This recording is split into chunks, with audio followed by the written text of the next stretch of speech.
அட நீங்கள் வேட சுந்தரா, அப்போ இந்த வீடியோ உங்களுக்கு தாங்க. மட்டன் சுக்கா, மட்டன் பிரியாணி, சிக்கன் சுக்கா, ரத்த பொரியல், தந்தூரி, அது மட்டும் இல்லைங்க பாபிக்யூன். ஸோ ஃபைனல் டச்சாக பார்த்தீங்கன்னா பாயாசத்தோட ஒரு தரமான கறி விருந்து சாப்பிட்றதுக்கு ஒரு பெஸ்ட்டு ஸ்பாட்டை சொல்கிறேன். கண்டிப்பாக அந்த பிளேஸை மிஸ்ஸே பண்ணிடாதீங்க. இந்த மாதிரி யூஸ்ஃபுல்லான கண்டென்ட்டுக்கு சேனலை மறக்காமல் ஒரு ஃபாலோ பண்ணிக்கோங்க. இந்த கடை பார்த்தீங்கன்னா இப்போ தான் புதுசாக ஓப்பன் பண்ணியிருக்காங்க. கடையோட பேர் பார்த்தீங்கன்னா கருப்பையா விலாஸ். உள்ளே போயிட்டு தரமாக சாப்பிடலாம்னு சொல்லிட்டு உள்ளே போனோம்னா உள்ளே இருக்க அந்த இன்டீரியர் செட்டப்பில் வந்து வேற லெவலில் கொடுத்துருக்காங்க. அது மட்டும் இல்லைங்க, மாடியிலேயே பார்த்தீங்கன்னா நைட் அதாவது ஃபாஸ்ட் ஃபுட் சாப்பிட்றதுக்கான ஐட்டம் வந்து மேலேயே இருக்கும்.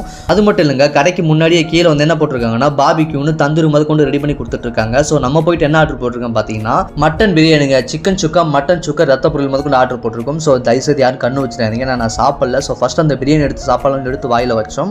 டா சக்கத்தாக இருந்துச்சுங்க. ஸோ என்னோட ஒரு ஃபேவரட்னு சொல்லலாம். கண்டிப்பாக அதை போனால் மட்டன் பிரியாணி ட்ரை பண்ணுங்கள். வேறு லெவலில் இருக்குது. அந்த பீசஸும் பார்த்தீங்கன்னா உண்மையிலே குக் ஆகிருக்குங்க. சாப்பிட்றதுக்கு செம்ம ஒர்த்துங்க. ஸோ அது மட்டும் இல்லை, அந்த ரத்த பொரியல் இருக்குது பாருங்கள், நம்ம வீட்டில் பண்ணுற மாதிரி இருக்குது. ஸோ அதுவும் பார்த்தீங்கன்னா ஒர்த்துனே சொல்லலாம். சாப்பிட்றதுக்கு அவ்வளோ டேஸ்ட்டாக இருக்குது ரத்த பொரியல். ஹைலைட் இதில் என்னன்னு பார்த்தீங்கன்னா அந்த மட்டன் சுக்கா இருக்குது தெரியுங்களா, அந்த மட்டன் சுக்கா எடுத்து அந்த பிரியாணியில் போட்டு சாப்பிடும்போது பார்த்தீங்கன்னா டாடா உண்மையிலேயே நான் சொல்கிறதுக்கு வார்த்தை கிடையாது. கண்டிப்பாக நீங்கள் போனீங்கன்னா சாப்பிட்டு கீழே கமெண்ட்டை சொல்லுங்கள். எல்லாம் சாப்பிட்டு முடிச்சதுக்கப்புறம் அந்த ஃபைனல் டச் பார்த்தீங்கன்னு வச்சுக்கோங்க, அந்த பாயசம் தான். எப்படி சொல்கிறேன்னா அந்த தரமான கறி விருந்து தான் சாப்பிட்டு அந்த பாயசம் குடிக்கும்போது பார்த்தீங்கன்னா கொடுத்த காசுக்கு ஒருத்துனே சொல்லலாம். ஸோ எல்லாம் வந்து ஓவரால் எல்லாமே எப்படி சொன்னால் உண்மையிலே வந்து ஒருத்துங்க. இந்த கடை எங்கே இருக்குன்னு பார்த்தீங்கன்னா வேடசந்தூர் டு திண்டுக்கல் போகிற ரோட்டில் தேவா டிவிஎஸ், அதாவது டிவிஎஸ் ஷோரூமுக்கு ஆப்போசிட்லேயே பார்த்தீங்கன்னா இந்த கடை இருக்குது. ஸோ போனீங்கன்னா கண்டிப்பாக ட்ரை பண்ணி பாருங்கள், மிஸ்ஸே பண்ணிடாதீங்க.